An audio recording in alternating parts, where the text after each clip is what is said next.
Bienvenue dans la voie des mondes reliés. Je suis Marie Tamoifo. Ici, chaque histoire est un pont entre les femmes, les mémoires, les territoires et les futurs.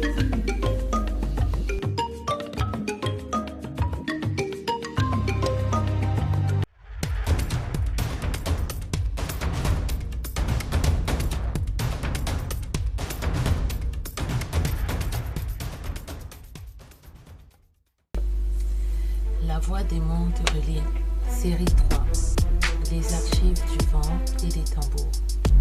Épisode 12. 3 reines, 3 forces, 3 mondes. Le cercle des mers. Aujourd'hui, j'aimerais que tu t'installes, que tu respires, que tu laisses le monde dehors juste un instant.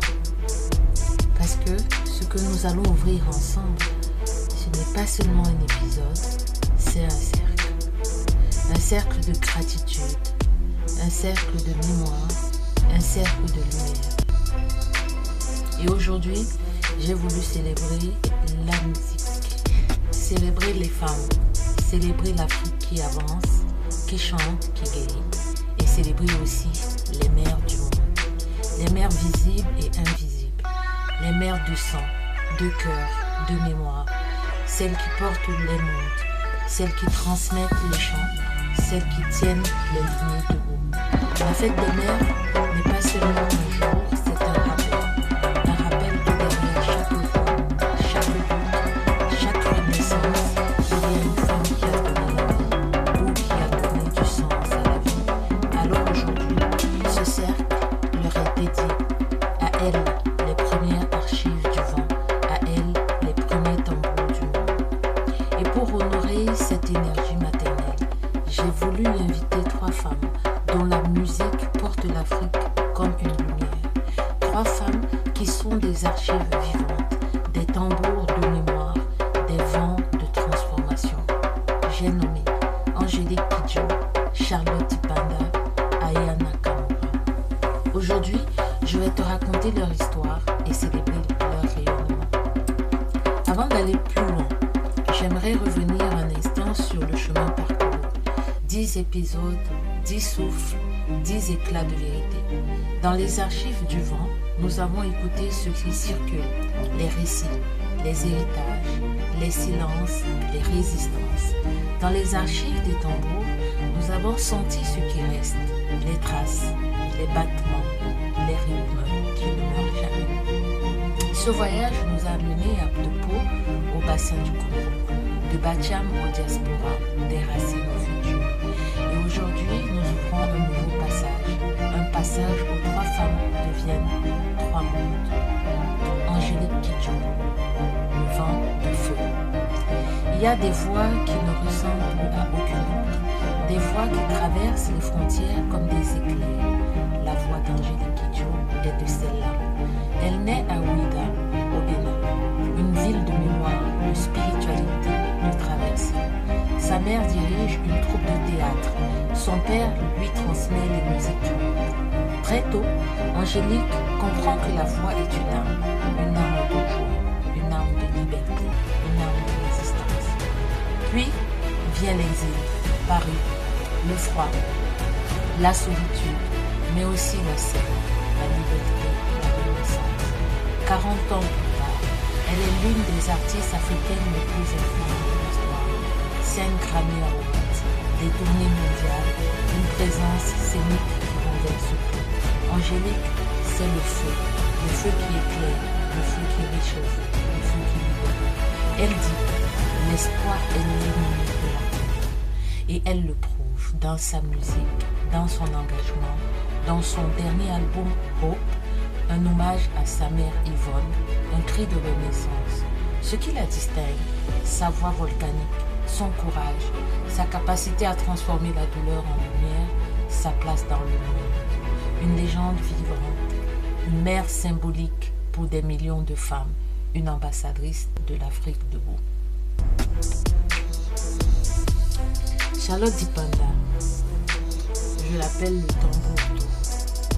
Si Angélique est un feu, Charlotte Dipanda est une eau qui apaise, une eau qui rassemble, une eau qui guérit. Elle naît à Yaoundé au Cameroun.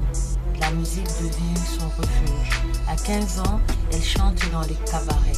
Elle apprend la scène, la discipline, la vérité du public. Puis viennent les rencontres. Papa Wemba, Manu Dibango, Rokia Traoré, les maîtres, les géants. Depuis 2008, Charlotte est l'une des voix les plus respectées d'Afrique centrale. 6 albums, des collaborations prestigieuses, une présence douce mais puissante. Elle chante l'amour, la guérison, la spiritualité. Elle porte la féminité comme une force tranquille. Elle valorise les langues et rythmes d'Afrique centrale. Son dernier album, Plafond de verre, est une déclaration pour les femmes, pour celles qui doutent, pour celles qui avancent malgré tout. Ce qui la distingue, sa douceur profonde, sa spiritualité, sa capacité à guérir par la foi, sa place dans le monde, une reine de l'intime, une guérisseuse, une mère symbolique pour celles qui cherchent la paix. Aya Nakamura, la vibration moderne, je dirais.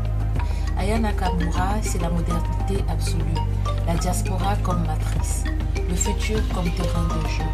Elle naît au Mali, grandit en France, entre Bamako et Aulnay-sous-Bois, entre les tambours du Sahel et les bâtiments urbains de Paris. En quelques années, elle devient la chanteuse francophone la plus écoutée au monde. Une icône globale, une révolution culturelle.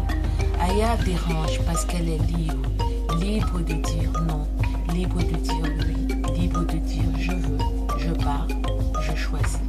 Elle crée un langage, un style, une attitude, ce qui la distingue, son langage hybride, son audace, son impact mondial, sa place dans le monde, une reine de la pop globale, une figure de la diaspora, une mère symbolique pour une génération qui invente ses propres codes.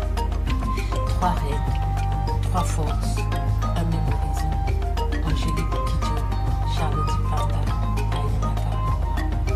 3 femmes, 3 forces, 3 mondes. L'une est un vent de feu, l'autre est un tambour d'eau, la troisième est une vibration moderne. Ensemble, elles racontent l'Afrique entière, celle des racines, celle des mémoires, celle des diasporas, celle des futurs. Elles sont 3 portes, 3 chemins, 3 manières de dire nous sommes là, nous avançons, nous rayonnons. Et aujourd'hui, en ce cercle dédié aux mères, je les célèbre comme des mères symboliques, des mères de voix, des mères de lumière, des mères de monde. Merci d'avoir traversé ce 11e siècle avec moi. Merci d'être là dans la voix des mondes premiers. Merci de faire vivre les archives du vent et des tambours.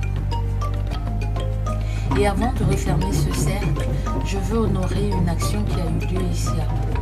Une action portée par l'association culturelle et de solidarité internationale, les 3 mères.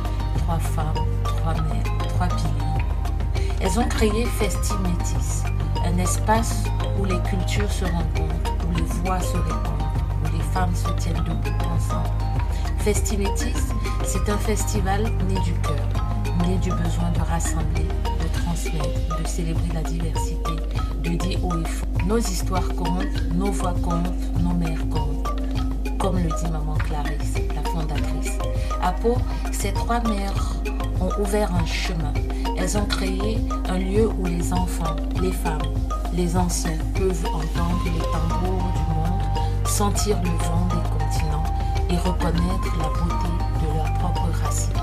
Elles ont fait de la ville un carrefour, un pont, un dialogue, un souffle qui part de la France pour la Côte d'Ivoire, pour l'Afrique de l'Ouest et globalement pour l'Afrique, et qui revient en France, à Pau, à travers ce souffle qui va et vient entre un continent et un deuxième continent. Alors aujourd'hui, je veux leur dire merci. Merci pour leur audace, merci pour leur lumière, merci pour cette action qui relie, qui soigne, qui élève. Et à vous, vous qui suivez mes récits, vous, mes Amazoniennes et Amazoniens, vous, mes abonnés et soutiens, merci d'avoir traversé ce 12e siècle avec moi. Merci d'être là dans la voie des mondes.